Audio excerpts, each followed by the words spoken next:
the Edward Snowden phenomenon. What's your sense? How do you parse that as in any way that you want to grab the elephant? Well, my top level grab reaction. The trunk or the tail or the ear. First of all, what was the government thinking? We learned in the age of photocopiers that there's no such thing as a permanent secret. Right. So right. What were they possibly thinking this wouldn't get out? Beyond that, my initial reaction was a little bit like Henry Kissinger's quip in the first few days of the Arab-Israeli 7-day war. Someone said, "Dr. Kissinger, who would you like to see win?" And he paused and he said, "It would be nice if both sides lost." It's a pity they both can't lose. Yeah, but it's at moments you look at the NSA and you think, the NSA has to be a mole for Al-Qaeda.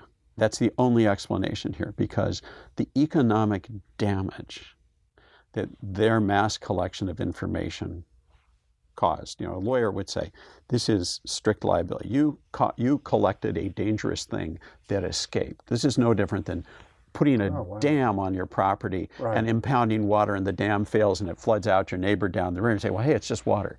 It's like, no, you're strictly liable. Right. I never heard that metaphor. That's really interesting. The mistake was collecting the information to begin with. And, national security cost of that, the economic damage to the United States, the very real loss of value of American technology companies who can't get customers abroad, and now the pressure to create separate intranets and the like. Yeah. One thing, I'm fascinated by about 5 things that you've said. One thing that occurs to me is, because this technology is less proprietary and sort of easier to understand, why wouldn't every despot and tyrant and dictatorial regime want to have their own phone record collection operation? But, Will, as a venture capitalist, you of all people understand this, and that is, there's a shortage of geeks. Do you really think that's true? It seems to me that there is a geek culture all over the planet. There are Moldavian programmers. Oh yeah, it's growing up. Kazakhstan, and the technology is relatively easy to clone. Once you've been shown it, it's not like, oh, I need a centrifuge. Where would I get one of those? It's like, it's all sort of it's insight-driven science. It's not equipment-driven science. I agree. And then all you need to do is add in drones. If you could oversee or listen in to every Facebook conversation in Egypt, how could Tahrir Square ever have taken place? This is the dictator's best friend, the ability to, and I don't know, it's funny you mention this. I grew up in the Ellsberg and Pentagon Papers and Vietnam War era, and so my ability to believe everything that government tells me with a sincere face is relatively reduced as to what it might have been in my father's era. And so when people look me in the eye and say, don't worry, we're only collecting metadata, I just start giggling, because in the newsroom, we could take any phone number and find out whose phone number it was in about 2 seconds. And the government says, but yeah, we could do that. Yeah, we could do that.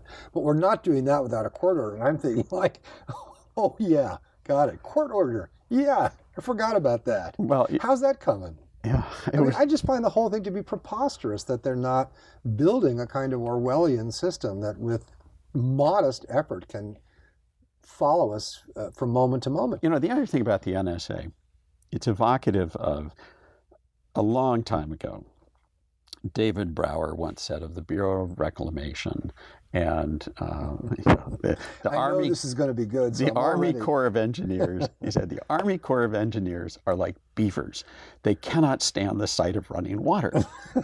Well, the NSA are the cyber equivalent of that.